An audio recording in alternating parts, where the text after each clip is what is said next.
What if every single thought you've ever had, every fleeting idea, every internal dialogue wasn't just a product of your brain, but a frequency of light, as ancient and infinite as the cosmos itself? According to the groundbreaking wisdom of Dr. Pookrum, thoughts are not simply mental events, they are energetic signals that shape your biology in real time.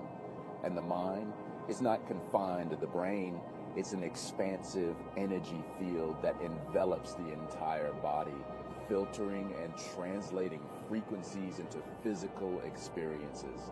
This isn't abstract metaphysics, it's radical health science. Your brain is the ultimate chemical alchemist, converting thoughts into neurotransmitters, cascading through your nervous system and bloodstream, informing every single cell of your emotional and mental state. And when your thoughts are toxic, your body responds in kind through pain, inflammation, and ultimately disease. Dr. Pookrum doesn't just expose the blind spots of modern medicine. She offers an empowering truth.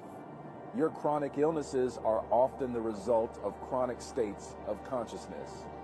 And until we reprogram those internal frequencies, no amount of medication will bring real healing. The real cure lies in a total paradigm shift, one where self-awareness becomes medicine and your belief system holds the key to your genetic expression. This is not just about wellness, it's about awakening. In a society that numbs symptoms but ignores the root, Dr. Pookrum's message is a call to reclaim the sacred intelligence of the body and the limitless power of the mind. So, thoughts are frequencies of light. They have always existed. And the mind, it is an energy field that totally encompasses the entire body. Its orientation and memory allows one to perceive and realize certain thoughts.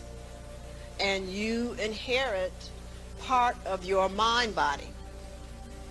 The brain is your master chemistry lab. And the brain translates all thoughts and reduces their vibratory rate so that they become physical. The physical manifestation of a thought is known as a neurotransmitter. It's a chemical that is then released into the bloodstream and through every nerve in your body so that every cell knows what you are thinking. Now, your body will then give you the response to that thought by the sensations that you have.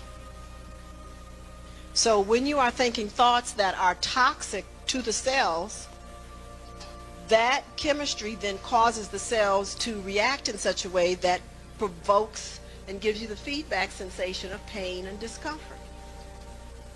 So again, as it's already been stated earlier, instead of us asking ourselves and doing an evaluation of how we're thinking, we immediately go to the drugstore and get Excedrin and aspirin and everything else to then numb the nerves so that they cannot respond to the chemistry that is in your bloodstream. Now, none of that erases the chemistry, obviously, because the chemistry is continuously being made from your thoughts, your states of consciousness. Now, if you are following what I'm saying to you, then every disease that is chronic, high blood pressure, diabetes, heart disease, coronary arteries disease, Alzheimer's, is due to a chronic state of consciousness. So, irregardless of what is being done for you on a physical level, until someone helps you to realign your thoughts so that the chemistry shifts in the bloodstream, because your cells will respond and let you know if you've made the shift, because guess what happens? You will have spontaneous healing. The pain will immediately go away. The tissues will correct themselves, etc. So the dark side, or should I say no, the void, excuse the expression, of what is happening in the medical profession is that none of these diseases are accompanied with a process to take the individual through to realign their thinking and their perception of self. And this is how they wind up killing themselves from the medication, because they are taking medication for 40 and 50 years. It cannot be done. I had a patient that came to me who was 68 years old and had been taking high blood pressure medication since he was 28. And there was no question in my mind that all the symptoms that he had were primarily due to the toxicity from taking medication so long. And of course, it is going to take a while to reorientate his thinking, if he will even recognize that his thoughts are the issue, because he has forgotten that he was thinking in a way that was destructive. It's now become habitual and addictive. So, since we know now that our body can never be fooled, because every thought that we are conscious of, the chemistry is already in our bloodstream. This is one of my old transparencies. Your genes can be turned on and off. And the primary flick of the switch is done by your thoughts. You can be put in environments that, if the switch is off, will make sure the switch stays off. But even in that environment, the gift that you've been given by your God, free will, can even switch the switch on in an adverse environment. And we know that we've had individuals who have had really interesting relationships with their parents, if they had parents, etc., and they had to teach themselves how to read and write. I sat with a politician not long ago who told me that, he missed school for the first 8 years of his life after 5 years old. But once he was able to put himself in a position, he was able to catch up, finish elementary school, high school, and college in a matter of 10 years. So therefore, you can activate your genes in any environment with the use of free will and determination.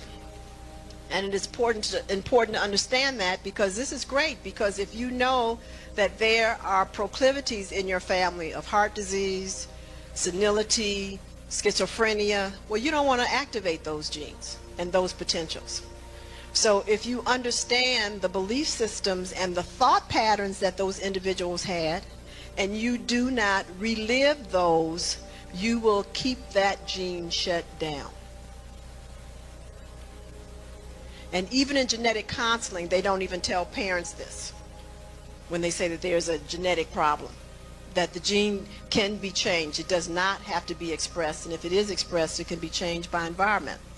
You inherit your genes, but which genes are expressed and which genes are not depends on you, because you expose yourself to education and experiences, and you determine your home environment.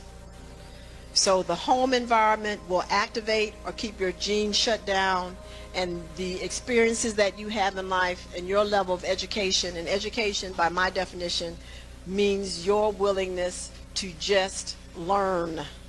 Doesn't mean you have to go to any formal institution, but that you've made a commitment in your life to take time every day to expand your data bank will totally change the genetic ability. What Dr. Jewel Pookrum has illuminated for us is nothing short of revolutionary. You are not a passive victim of your biology. You are the architect of it.